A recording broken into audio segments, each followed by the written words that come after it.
tere, mina olen Ingrid Maadvere ja täna tegeleme põhjalikumalt Microsoft Wordiga.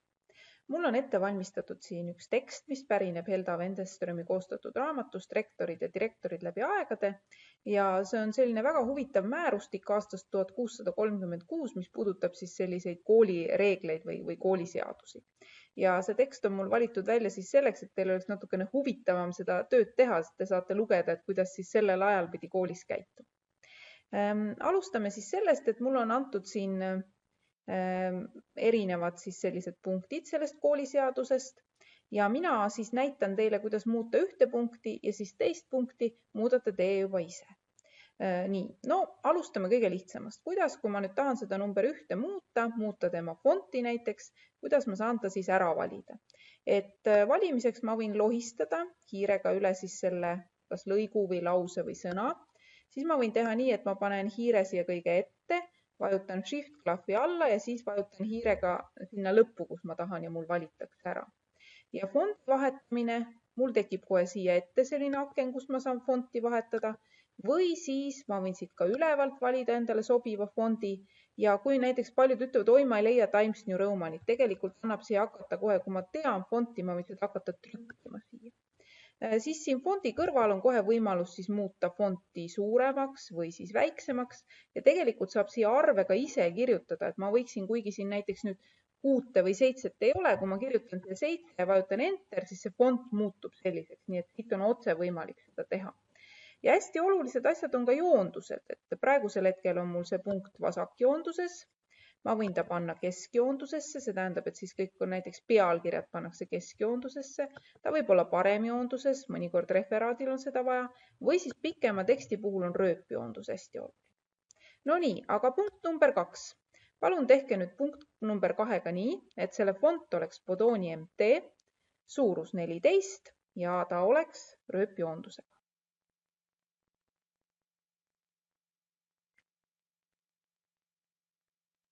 Järgmisena vaatame nüüd 3. punkti, kuidas muuta teksti värvi. Jälle valin ära selle 3. punkti ja ma saan muuta nii teksti värvi kui ka siis ka selle tausta värvi. Et see A, kus on punane kriips peal, siit ma saan muuta teksti värvi. Ja kus on nüüd siis see AB ja siis on siin selline marker peal, siit ma saan siis valida, missuguse taustaga ta on. No, panen midagi, et tähtis on, et ta on loetav, panen näiteks sellise. Nii et see on siis nende asjade puhul ka hästi oluline ja vaadake teksti värvi puhul, kui mul nendest värvidest jääb siin puudu, siis siin on more colors ja ma saan tegelikult võtta kõik värvid. Ja kui ma nüüd klõpsan kusagil mujal, siis on see tekst ja tema taust täpselt niimoodi värvitud. Nii ja palun nüüd punkt number 4. Tehke nii, et tekst oleks helesinine ja taust oleks tumesinine.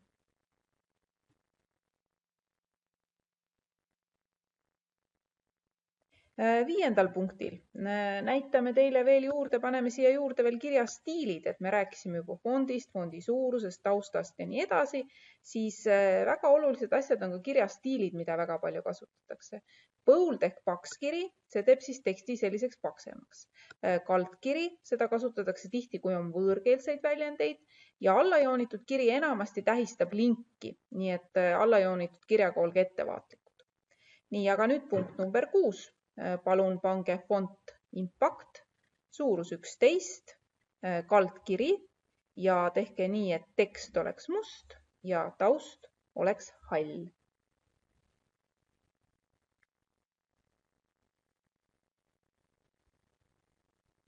Mõnikord on vaja muuta ka tekst selliseks, et ta oleks üleni suurtähtedes, nagu punkt 8 on.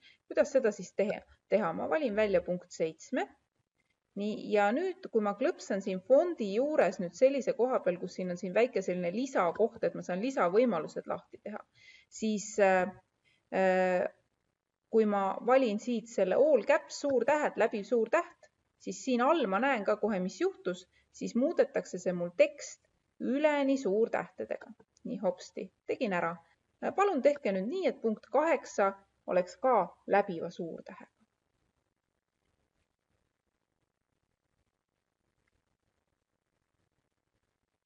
nii, punktis 10–12 te näete, et see tekst on kuidagi kummaline, et on nagu osa siin ja osa siin. See siis tähendab, et tekst on pandud tulpadesse. Ka seda on võimalik Wordis teha. Ma valin välja siit number 9. Ja nüüd selleks, et tulpasid panna, lähen ma siis sellisesse kohta, nagu seda on siit layout. Ja valin siis tulbad ehk columns ja nüüd ma saan panna seda 2 tulpa, 3 tulpa, nii, või siis isegi siin on more. No ma panen selle näiteks praegu 2 tulpa. Kuna teksti on mul siin nii vähe, siis ta seda 2 tulpa ei pannudki, proovime 3. No siis läks see asi niimoodi. Nii et teksti on võimalik panna tulpadesse. Pange nüüd punktid 10–12 3 tulpa.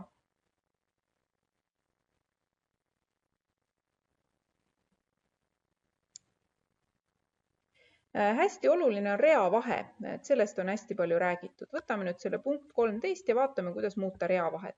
Lähen jälle siia Home esilehele ja lähen siia, kus on nüüd see paragrahv. Tegelikult ma saaks siit reavahet muuta ka otse siit, kui ma tahan. Et ma saan siit panna nüüd, et ta on 1,5, 2,0, 2,5, 3,0 või siis, kui ma siit ei taha seda panna, siis ma saan ka valida jälle siis siit need lisavõimalused ja määrata ära, et näiteks reavahe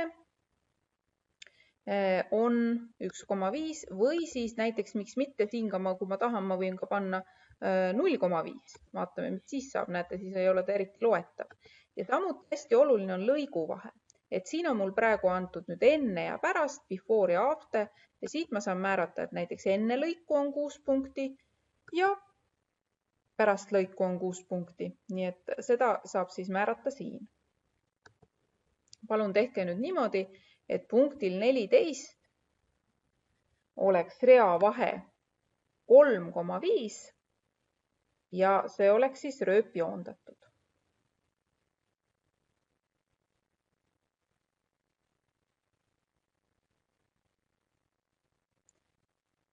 Number 16. Nüüd, kui te 17 vaatate, siis siin on nagu tekst on läbi kriipsutatud. Ka seda on võimalik Wordis teha. Kuidas siis seda teha? Valin selle siit välja ja jälle lähen siia fondi lisavõimaluste juurde. Ja vot siin on võimalik, siis kui ma nüüd siin klõpsan, siin on 1 kriips läbi, 2-kordne läbikriipsutus, siis on võimalik ka panna ülaindeksit ja alaindeksit. Eriti kui te näiteks kasutate keemias mingisuguseid valemeid, siis siin te saate määrata, et mingisugune osa on üla- või alaindeks. No ma jätan selle praegu, et 1 kriipsuga on läbi tõmmatud ja vajutan OK. Ja nüüd palun 17. Tehke nii, et 17. punkt oleks läbi tõmmatud 2 kriipsuga. Ja 18. tehke nii, et vooruslikele eluviisile, et see osa oleks siis alaindeksina.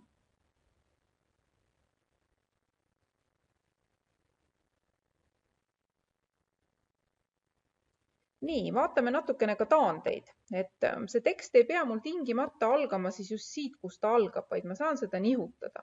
Ja neid taandeid ma saan siis tegelikult panna siit kohe, kui ma klõpsan nüüd selle nupu peal siin, siis näiteks kui ma tahan, et see 19 algab hoopis siit või siis sellega saan minna tagasi.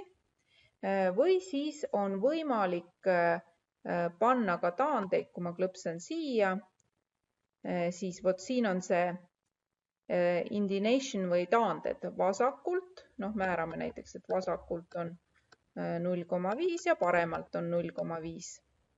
Ja kui ma klõpsan, siis see tekst mul selliseks tehti. Ja 21. tehke nüüd niimoodi 21. punktiga, et nii vasakult kui paremalt oleks taane 1 sentimeeter. 22. punktiga tehke nii, et parem taane oleks 3 sentimeetrit.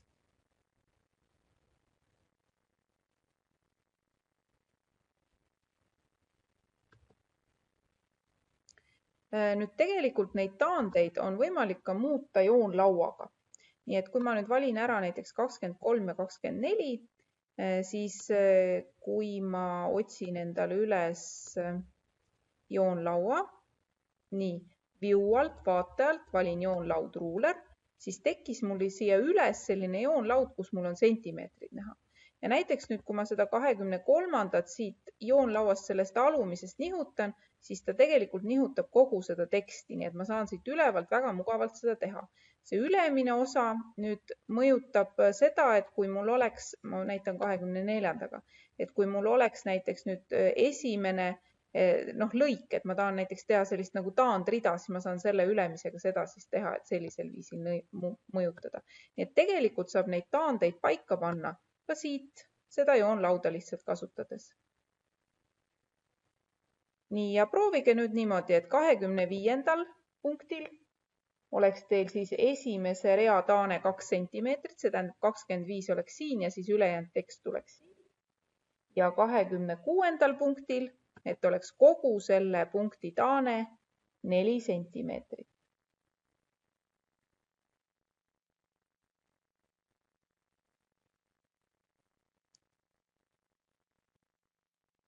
Tegelikult on võimalik teha ka juurde siia tabeleid.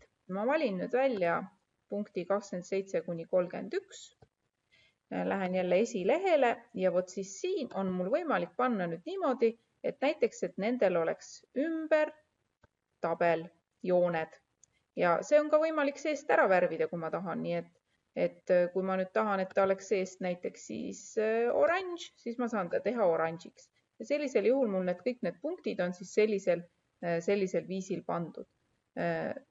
Aga kui ma ei taha seda, siis ma lihtsalt märgin jälle ära ja võtan nüüd siit, et no border ja sellisel juhul seda jälle ei ole.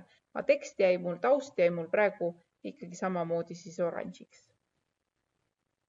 Nii, aga nüüd teie ülesanne 32 kuni 36, need tehke ümber tabel ja tehke nüüd niimoodi, et iga rida selles tabelis oleks eri värvi. Siin ma olen lihtsalt mänginud hele oranž ja tume oranž, aga te võite ka panna hoopis teised värvid.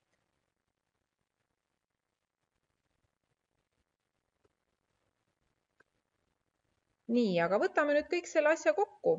Viimane ülesanne teile, et viimased punktid 37 kuni siis 42 tehke niimoodi, et font oleks Comic Sans MS suurus 9. Kõik need asjad asuksid ühes kastis, mille taust oleks sinine. Kogu see asi oleks 2 veerus. Vasakult oleks taane 0,5 ja paremalt oleks taane 0,5 sentimeetrit. 37. punkt oleks läbi kriipsutatud. 38. punkt oleks läbivate suurtähtedega. 39. punkt oleks paksus kirjas ja 42. punkt kaldkirjas. Kui te selle kõik oskasite ära teha, siis on teil materjal omandatud.